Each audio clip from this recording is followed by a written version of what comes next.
Summer टेम्बुरने कक्षा 7वीं का छात्र। मैं आज एक बाल शिक्षक के रूप में प्रस्तुत हूँ।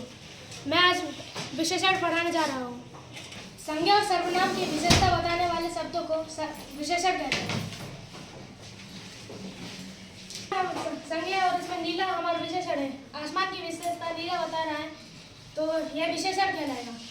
विशेष्य, विशेषण जिन शब्दों की विशेषता बताते हैं उन्हें विशेष्य कहते हैं।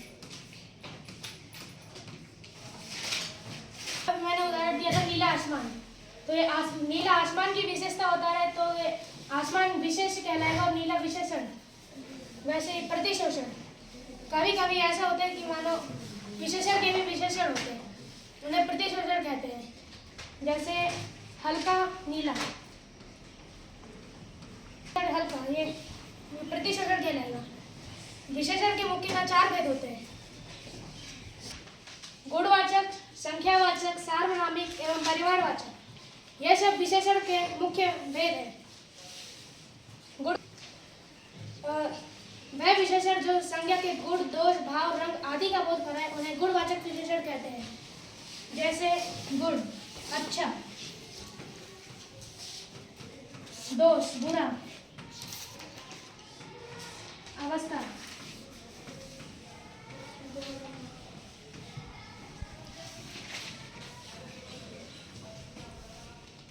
ये सब गुणवाचक विशेषण के उदाहरण हैं। और संख्यावाचक विशेषण, वह विशेषण जो किसी संख्या का बोध कराए, जैसे कि 1, 2, 3, 4 गुना, 5 गुना। और इसके 2 भेद होते हैं: निश्चित संख्यावाचक, वाचक। जैसे हमें कोई एकदम वही संख्या, हमें पता है कि वही संख्या, जैसे कि 1, 2। संख्यावाचक जैसे हमें हम पक्का नहीं, जैसे हम उसमें लगा सकते हैं, हम कुछ कोई ऐसा हम शब्द लगा सकते हैं इस टाइप के। और सार्वनामिक, संज्ञा के पहले लगने वाले सर्वनाम को सार्वनामिक विशेषण कहते हैं। जैसे वह गाय है,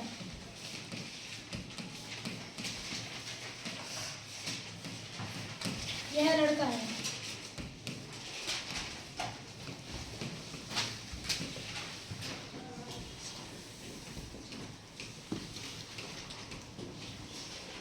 इसमें वह और यह सार्वनामिक विशेषण के उदाहरण कहलाएंगे। परिमाणवाचक, परिमाणवाचक जिससे हमें किसी चीज के भार, नापतोल वगैरह का पता चले। जैसे परिमाणवाचक के भी 2 भेद हैं: निश्चित वाचक और अनिश्चित वाचक।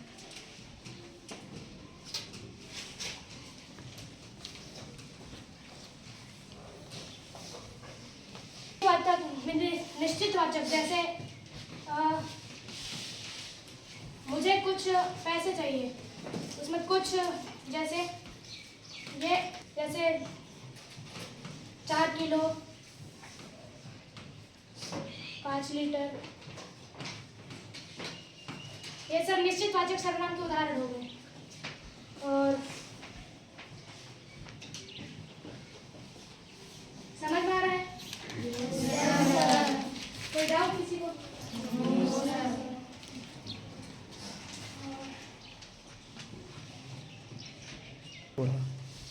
किसी को कोई प्रश्न है?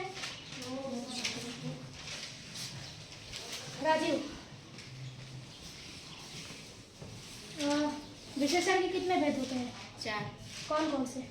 गुणवाचक, संख्यावाचक, सार्वनामिक और परिमाणवाचक। ठीक है, बैठ जाओ। सभी को समझ में आया? Yes sir. तो